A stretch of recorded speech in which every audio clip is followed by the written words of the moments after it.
তালিবানে আফগানিস্তানৰ ওপৰত কৰা আক্ৰমণৰ কথা আপোনালোকে নিশ্চয় গম পাইছে। কিদৰে তালিবানে আমেৰিকাৰ দৰে শক্তিশালী আৰ্মিকো হৰুৱাই পিনে আফগানিস্তান দখল কৰিছে। অলপতে অহা বাতৰি অনুসৰি পাকিস্তান তথা পাকিস্তানৰ চোৰাংচোৱা সংস্থা ISIয়ে তালিবানৰ এই আক্ৰমণত প্ৰত্যক্ষভাৱে সহায় কৰি আহিছিল তালিবানক।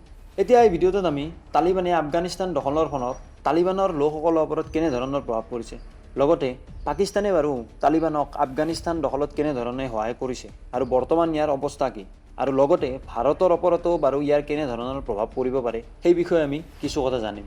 এতিয়া এই বিষয়ে জানিবলৈ হ'লে আমি আফগানিস্তান ক'ত আছে পোনপ্ৰথমে সেইটো জানিব লাগিব।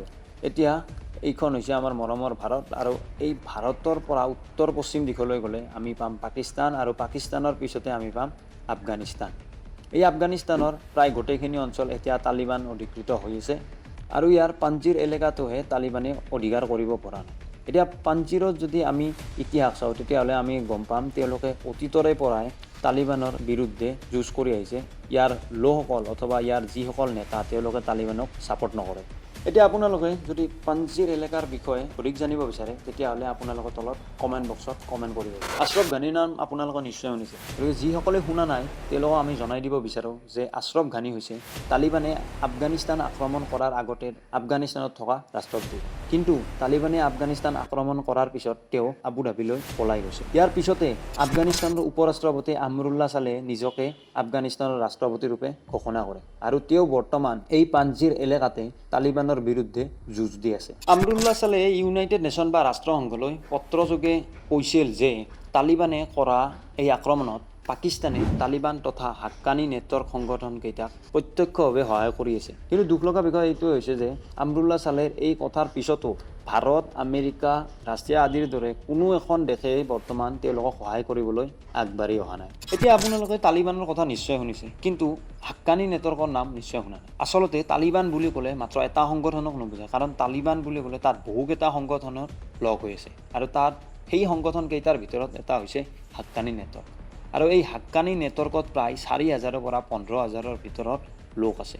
আৰু এই হাক্কানী নেটৱৰ্কৰ মূল শিপাডাল যদি চায়, ইয়াৰ মূল শিপাডাল আছে পাকিস্তানত। পাকিস্তানত এটা মাদ্ৰাছা আছে, মাদ্ৰাছাটোৰ নাম হৈছে দাৰুল উলুম হাক্কানিয়া, আৰু এই মাদ্ৰাছাটোকে ইংলেণ্ড, আমেৰিকা আদিৰ দৰে দেশসমূহে জেহাদৰ ইউনিভাৰ্চিটি বুলি কয়, কাৰণ এই মাদ্ৰাছাটোৰ পৰা পাছ হৈ যোৱা বেছিভাগ লোকে হাক্কানী নেটৱৰ্কত জড়িত হৈছে, আৰু হাক্কানী নেটৱৰ্কত জড়িত হৈ পিনে তেওঁলোকে বিভিন্ন সন্ত্ৰাসবাদৰ কাম হাতত লৈছে।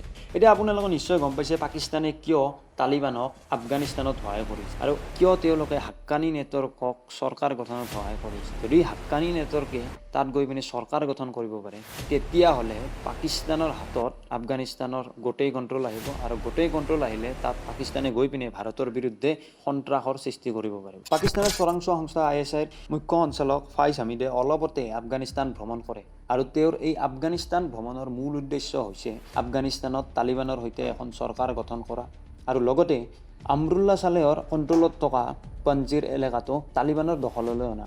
কাৰণ তালিবানে যদি সেই পাঞ্জিৰ এলেকাটো লৈ আহে তেতিয়াহ'লে গোটেই আফগানিস্তানখন তালিবানৰ হাতত আহিব, আৰু তালিবানৰ হাতত আফগানিস্তান অহা মানে হৈছে পাকিস্তানৰ হাতত আফগানিস্তানখন অহা। 1992 চনৰ পৰা 1996 চনলৈ আফগানিস্তানত তালিবানৰ শাসন কাৰ্য আছিল, আৰু এই তালিবানৰ শাসন কালতে তাৰ লোকসকলে বিভিন্ন সমস্যাৰ সন্মুখীন হৈছিল। বিশেষকৈ মহিলাসকলে তেওঁলোকৰ ইচ্ছা অনুসৰি ঘূৰি ফুৰিব পৰা নাছিল, আৰু তেওঁলোকে ইচ্ছা অনুসৰি কাম কৰিব পৰা নাছিল। ভাগ্য ভাল আমি ভাৰতৰ দৰে দেশ এখনত জন্মগ্ৰহণ কৰিছোঁ, য'ত আমি বেলেগ বেলেগ সমস্যাৰ সন্মুখীন হ'লেও এনেকুৱা ধৰণৰ সমস্যাৰ সন্মুখীন হোৱা নাই। এনেকুৱা ধৰণৰ ভিডিঅ' আমি তেজ আছামে আপোনালোকৰ মাজলৈ লৈ আহিম, গতিকে ভিডিঅ'টো লাইক কৰিবলৈ নাপাহৰিব। লগতে আপোনাৰ বন্ধু বান্ধৱক আফগানিস্তানৰ সম্পৰ্কে জনাবলৈ ভিডিঅ'টো শ্বেয়াৰ কৰিব, আৰু চেনেলটো ছাবস্ক্ৰাইব কৰিবলৈ নাপাহৰিব।